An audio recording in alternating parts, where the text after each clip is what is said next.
Good morning, chemistry second year, English medium. Unit is organic compounds containing carbon, hydrogen, oxygen. So topic is chemical reactions of carbonyl compounds. Already we have started chemical reactions of carbonyl compounds, in which the first one is what nucleophilic addition reactions are over. Then let's see the reductions. So how the carbonyl compounds involved in reductions in presence of various reagents. Let's see.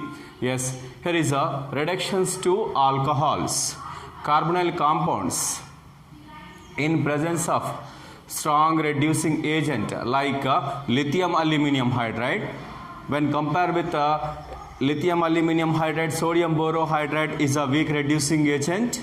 Though in presence of weak reducing agent, or in presence of nickel, the catalytic hydrogenation causes formation of alcohols. Yes, suppose if the aldehydes undergoes reduction in presence of lithium aluminum hydride or sodium borohydride or catalytic hydrogenation causes for the formation of primary alcohol.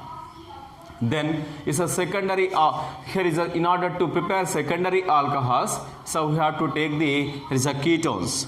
Ketones, when treated with the lithium aluminum hydride or sodium borohydride or catalytic hydrogenation, then what happens is ketones converted into secondary alcohols. Okay, is a carbonyl compounds, whether they are aldehydes or ketones, in presence of reducing agents like lithium aluminum hydride or sodium borohydride or catalytic hydrogenation forms the primary and secondary alcohols respectively.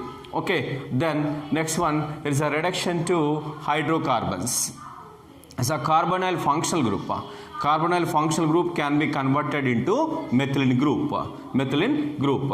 This is happened in presence of is a Clemmensen reducing agents and Wolff-Kishner reducing agent.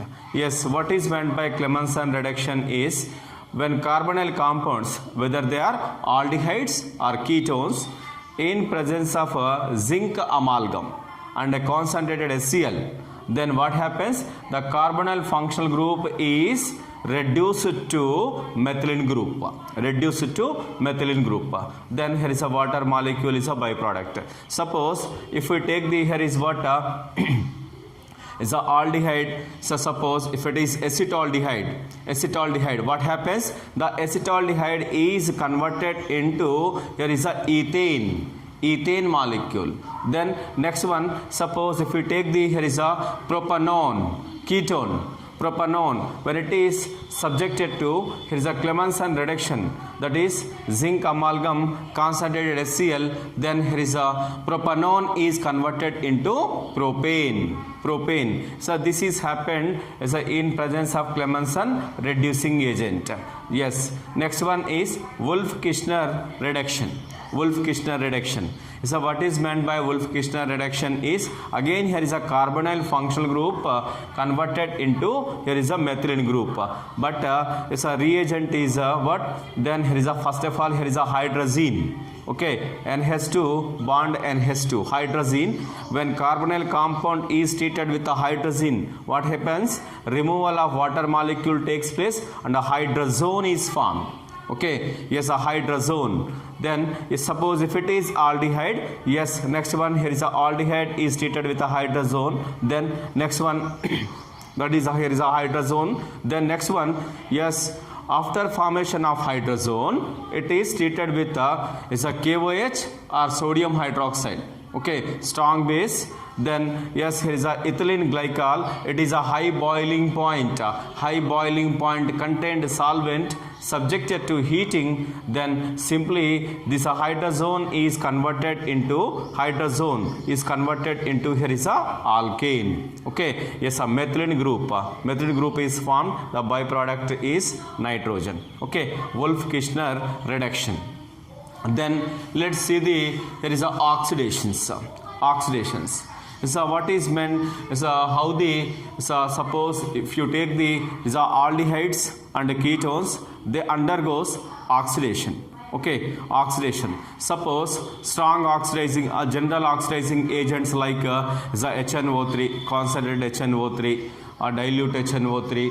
Then next one, suppose here is a KMNO4, potassium dichromate. These are the common oxidizing agents. Okay, in presence of common oxidizing agents, then what happens is aldehydes are converted into, here is a carboxylic acids. Aldehydes are converted into carboxylic acids. But then here is a ketones.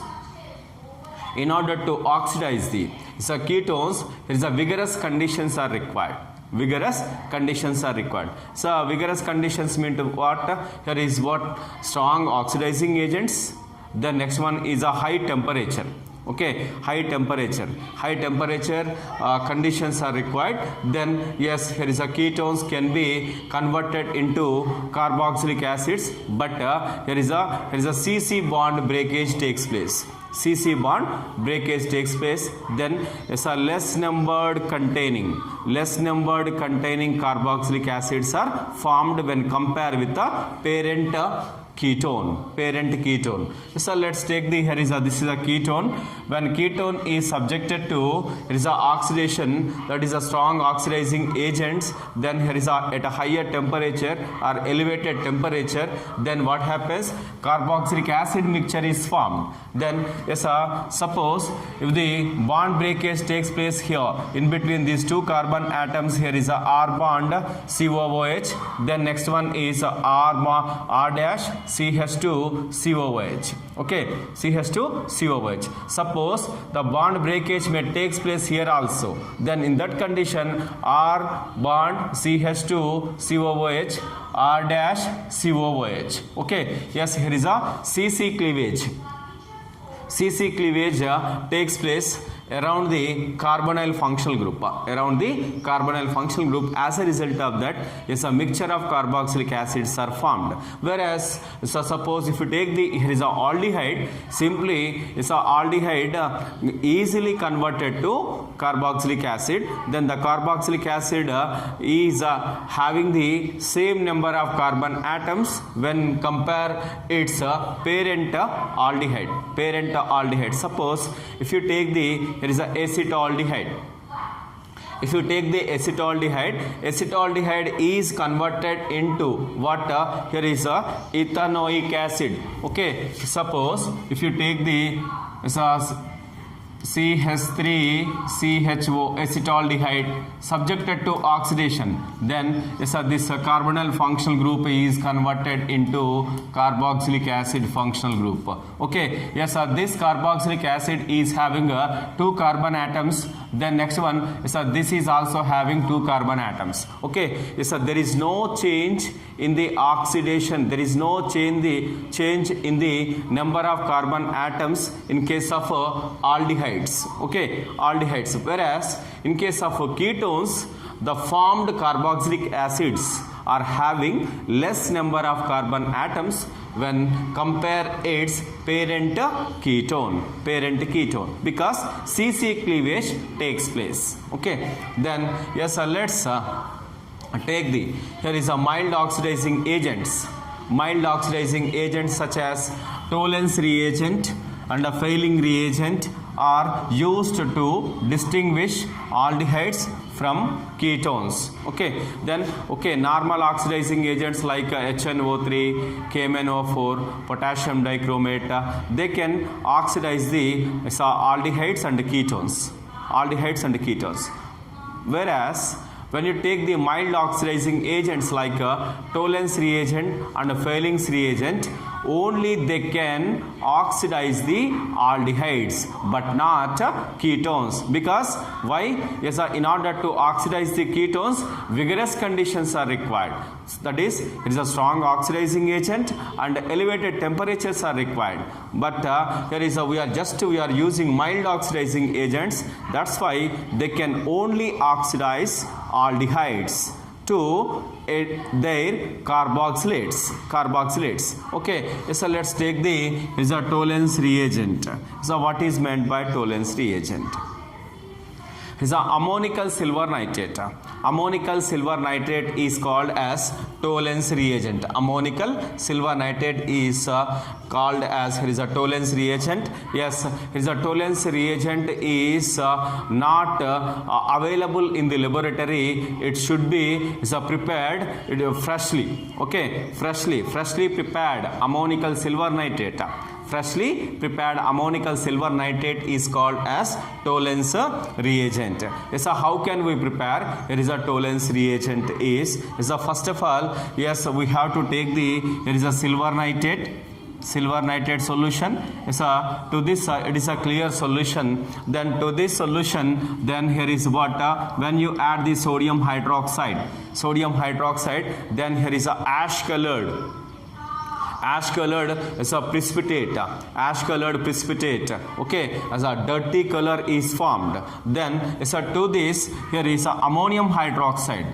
So ammonium hydroxide is added. So what happens? Clear solution is formed. Okay, that clear solution is called as ammonical silver nitrate, that is a Tollens reagent. Okay, first of all, silver nitrate is taken in the test tube. Then next one, 2 or 3 drops of sodium hydroxide is added. Then the total clear solution is converted into, here is a ash colored solution. Okay, a dirty color solution. To this solution, here is a ammonium hydroxide is added up to, here is a clear solution is formed. Then that clear solution is called as ammonical silver nitrate or Tollens reagent. Yes, sir. To this here is Tollens reagent.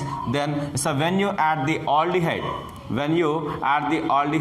and subjected to heating, just here is a warming. Okay, just warming, then what happens is the carboxylic, here is this aldehyde is converted into, here is a carboxylate. Aldehyde is converted into carboxylate. That is, here is a oxidation takes place. Aldehydes, when subjected to oxidation, there is a carboxylic acids are formed. Then here is in the test of Tollens reagent, then what happens? The aldehyde is converted to carboxylate ion, that is oxidation. Then next one is, here is a silver ion, Ag, here is a ammonical silver nitrate is having the silver complex. Okay, it is available in the form of a silver complex. This silver complex is having silver ion oxidation state is +1. This +1 oxidation state contained silver ion is converted to, here is a 0 oxidation state. Okay, is a Ag +1 to 0. This is decrease in oxidation number, that is called as reduction. From silver ion to silver, that is called, here is a reduction. Okay, then yes, after completion of test, what happens is silver mirror. Okay, so silver mirror is formed inside the walls of test tube. So based on the formation of a silver mirror, bright silver mirror inside the walls of test tube, the given compound is identified as aldehyde. Okay, aldehyde. So when you take here is a ketones in general, they do not give a positive test with the Tollens reagent. Okay, is a Tollens reagent, what is a aldehydes gives the silver mirror. Aldehydes gives the silver mirror test. Then so that is a Tollens positive test, that is called here, that is identified as aldehyde. Okay, then next one, there is a aromatic aldehydes also. Aromatic aldehydes also gives the Tollens test. All aldehydes can give the Tollens test, that is silver mirror test. So this is the identification test of aldehydes from ketones. Okay, yes, this is first there is a reductions. reduction to alcohols, reduction to hydrocarbons. Here is a Clemmensen reduction. What is the reagent of a Clemmensen reducing agent? Zinc amalgam, concentrated HCl. Is a Wolff-Kishner reducing agent is what? Then Wolff-Kishner hydrazine. Then yes, then next one is formed hydrazone is treated with there is a sodium hydroxide or potassium hydroxide is then in presence of high boiling point solvent, that is ethylene glycol, subjected to heating, then simply is a carbonyl functional group is converted to there is a methylene group. Carbonyl functional group is converted to methylene group. Okay, so this is about is a reduction of carbonyl compounds. Then here is a oxidation.